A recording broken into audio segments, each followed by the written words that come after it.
Hello বন্ধুরা, আজকে আমি আপনাদের দেখাবো বাংলাদেশের সবথেকে জনপ্রিয় সাইট বেটুইনের আপনারা কিভাবে অ্যাকাউন্ট ক্রিয়েট করবেন। তো অ্যাকাউন্ট ক্রিয়েট করার জন্য এই ভিডিও ডিসক্রিপশন বক্স থেকে অ্যাপটি ডাউনলোড করে ইনস্টল করে নেবেন। ইনস্টল করার পর আপনারা এখান থেকে সিম্পলি রেজিস্ট্রেশন অপশনে একটা ক্লিক দিবেন। রেজিস্ট্রেশন অপশনে ক্লিক দিলেই দেখতে পারবেন যে আপনাদের সামনে পেজ চলে আসবে। এখান থেকে আপনারা ওয়ান ক্লিক অপশনে ক্লিক দিবেন। ওয়ান ক্লিক অপশনে ক্লিক দেওয়ার পর আপনাদের সামনে নতুন একটি পেজ চলে আসবে। এখান থেকে সবকিছু ঠিক থাকবে। সিম্পলি এই ৩টি বাটনে আপনারা একটা টিক মার্ক দিয়ে দিবেন। ১, ২, ৩ দেওয়া হয়ে গেলে সবথেকে গুরুত্বপূর্ণ বিষয় আপনারা এখানে একটি অফিসিয়াল প্রোমো কোড ব্যবহার করবেন। অফিসিয়াল প্রোমো কোডটি হচ্ছে offer BD, OFFER offer BD. আপনারা এই অফিসিয়াল প্রোমো কোডটি অবশ্যই ব্যবহার করবেন। যদি অফিসিয়াল প্রোমো কোডটি ব্যবহার করেন তাহলে আপনার অ্যাকাউন্টে 100% ভেরিফাইড হবে এবং প্রথমবার ডিপোজিট পাবেন 400% পর্যন্ত ডিপোজিট বোনাস, এছাড়া মান্থলি বোনাস, উইকলি বোনাস তো থাকছেই। অফিসিয়াল প্রোমো কোডটি ব্যবহার না করলে কোনো ধরনের ডিপোজিট বোনাস পাবেন না এবং উইথড্র বোনাসও পাবেন না। তো অফিসিয়াল প্রোমো কোডটি অবশ্যই ব্যবহার করবেন। এরপর আপনার এখান থেকে রেজিস্টার বাটনে একটা ক্লিক দিবেন। রেজিস্টার বাটনে ক্লিক দেওয়ার সঙ্গে সঙ্গে অনেকের অ্যাকাউন্ট ক্রিয়েট হয়ে যাবে বা অনেকের ক্যাপচা ভেরিফিকেশন চাইতে পারে। আপনারা নিজ দায়িত্বে ক্যাপচাটা ভেরিফিকেশন করে নেবেন। তো বন্ধুরা, ক্যাপচা ভেরিফিকেশন হয়ে গেলে আপনাদের সামনে এরকম রেজিস্ট্রেশন সাকসেসফুল চলে আসবে। এখান থেকে আপনার ইউজার নেম এবং পাসওয়ার্ডটি অন্য কোথাও সেভ করে রাখতে পারেন অথবা একটি স্ক্রিনশট দিয়ে রেখে দিতে পারেন যেন পরবর্তীতে সুবিধা হয়। এখান থেকে আপনারা এখন নেক্সট বাটনে একটা ক্লিক দিবেন। তো নেক্সট বাটনে ক্লিক দেওয়ার সঙ্গে সঙ্গে আপনার অ্যাকাউন্টটি অটোমেটিক লগ ইন হয়ে যাবে। একটু কিছুক্ষণের মধ্যে অ্যাকাউন্টে লগ ইন হয়ে যাবে। দেখুন লগ ইন হয়ে গেছে। এখান থেকে আমরা এখন বাকি ডিটেলস পূরণ করবো। এর জন্য আপনারা মেনু বাটনে একটা ক্লিক দিবেন। মেনু বাটনে ক্লিক দেওয়ার পর এখান থেকে আপনারা পার্সোনাল প্রোফাইলে একটা ক্লিক দিবেন। তো পার্সোনাল প্রোফাইলে ক্লিক দেওয়ার সঙ্গে সঙ্গে দেখতে পাবেন নতুন পেজ চলে আসছে। এখান থেকে আপনাদের ইমেইল এবং ফোন নাম্বার লিঙ্কের অপশন রয়েছে।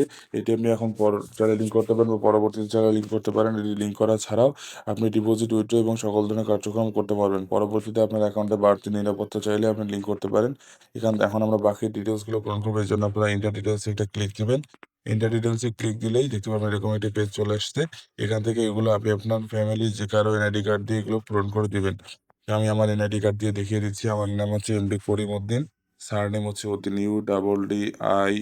UDDIN ফার্স্ট নেম হচ্ছে MD Karim, KARIM, MD Karim. Date of birth এখান থেকে আপনারা আপনার ন্যাশনাল আইডি কার্ডের যে ডেট অফ বার্থটা দেওয়া রয়েছে সেই ডেট অফ বার্থটা দিয়ে পূরণ করে দিবেন। তো দেখুন আমি কিন্তু আমার ডেট অফ বার্থটা দিয়ে দিয়েছি। তো প্লেস অফ বার্থ এখান থেকে হবে ঢাকা, তারপর রিজিয়ন এখান থেকে হবে ঢাকা, সিটি হবে আদাবর এখান থেকে রেসিডেন্স অ্যাড্রেস এটা হচ্ছে ঢাকা বাংলাদেশ। এখন থেকে আমরা ডকুমেন্ট টাইপ এখান থেকে ন্যাশনাল আইডি কার্ড দিতেছি। আপনার চাইলে পাসপোর্ট নাম্বার অথবা ড্রাইভিং লাইসেন্স নাম্বারও দিতে পারেন। এখান থেকে এখন দিব হচ্ছে ডকুমেন্ট নাম্বার। এখানে ন্যাশনাল আইডি কার্ডের যে নাম্বারটা রয়েছে সেই নাম্বারটা দিয়ে দিব। ঠিক আছে? দেওয়া হয়ে গেলে আপনার এখান থেকে ডেট অফ ইস্যু একটা ইস্যুর ডেট দিয়ে দিবেন এবং এখান থেকে ইস্যু বাই এখানে দিবেন হচ্ছে বিডি।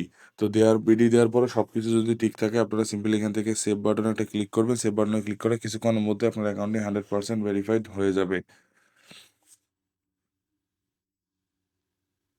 তো বন্ধুরা দেখুন ভেরিফাইড 100% কিন্তু ভেরিফাইড হয়ে গেছে। এখান থেকে ওকে বাটনে ক্লিক করবেন। এখন আমি আপনাদের দেখিয়ে দেবো কীভাবে ডিপোজিট করা হয়। ডিপোজিট করার জন্য সিম্পলি ব্যাক বাটনে ক্লিক করবেন এবং এখান থেকে আপনারা প্রথমে ডিপোজিট করার জন্য মেনু বাটনে ক্লিক করবেন। মেনু বাটনে ক্লিক করলে দেখতে পাবেন এখানে একটা আদার অপশনে চলে আসবেন। এখান থেকে আদার অপশনে ক্লিক করলে দেখতে পাবেন এখানে একটি অ্যাকাউন্ট ম্যানেজমেন্ট নামক অপশন রয়েছে। এখানে ক্লিক করবেন। এখানে ক্লিক করলে দেখতে পাবেন যে এখান থেকে ডিপোজিট এবং উইথড্র দুইটি অপশনে রয়েছে ডিপোজিট করার জন্য। সিম্পলি ডিপোজিট অপশনে একটা ক্লিক দিবেন এবং ডিপোজিট অপশনে ক্লিক দিলেই দেখতে পারবেন যে এখান থেকে বিকাশ, নগদ, রকেট সকল ধরনের পেমেন্ট গেটওয়ে রয়েছে। তো আপনি যদি বিকাশের মাধ্যমে ডিপোজিট করতে চান তো আপনি যদি বিকাশের মাধ্যমে ডিপোজিট করতে চান সিম্পলি এখান থেকে বিকাশ বাটনে একটা ক্লিক দিবেন। বিকাশে ক্লিক করলে দেখতে পাবেন এখানে অপশন চলে আসছে। কত টাকা ডিপোজিট করবেন সেটা এই বক্সে দিবেন। এখানে সর্বনিম্ন 500 টাকা থেকে সর্বোচ্চ 30,000 টাকা পর্যন্ত অ্যামাউন্ট ডিপোজিট করা যায়। তো অ্যামাউন্ট বসিয়ে দেওয়ার পর এখান থেকে আপনি কনফার্ম বাটনে একটা ক্লিক দিবেন। কনফার্ম বাটনে ক্লিক দেওয়ার পর আপনাদের নেক্সট পরবর্তী পেজে নিয়ে যাবে। এখান থেকে দেখুন আপনাদেরকে কিন্তু অবশ্যই এই টাকাটা পেমেন্ট করতে হবে। এখানে একটি এজেন্ট নাম্বার অটোমেটিকলি চলে আসছে। এই যে আপনাকে কিচ্ছু করতে হবে না, সবকিছু অটোমেটিক সেভ হয়ে চলে আসছে। আপনারা শুধু এখান থেকে এই নাম্বারে পেমেন্ট করবেন। নাম্বারও অটোমেটিক চলে আসছে। এখান থেকে আপনারা আপনাদের যে ফোন নাম্বারটা থাকবে ওয়ালেট নাম্বারটা দিয়ে দিবেন। দেওয়ার পর এখানে একটা ট্রানজ্যাকশন আইডি দিবেন। ঠিক আছে? এবং এই বক্সে আপনার নাম দিয়ে দিবেন। তো সবকিছু দেওয়া হয়ে গেলে আপনারা নিচে এসে দেখবেন যে এখানে একটি মেক পেমেন্ট নামক অপশন চলে আসছে। এই মেক পেমেন্ট অপশনে ক্লিক দিলেই আপনার 3 থেকে 5 মিনিটের মধ্যে আপনার অ্যাকাউন্টে টাকাটি ডিপোজিট হয়ে যাবে। তো বন্ধুরা দেখলেন কীভাবে খুব সহজে অ্যাকাউন্ট ক্রিয়েট করতে হয় তা দেখিয়ে দিলাম। ভিডিওটি ভালো লাগলে লাইক করবেন, কমেন্ট করবেন, বন্ধুদের কাছে শেয়ার করবেন।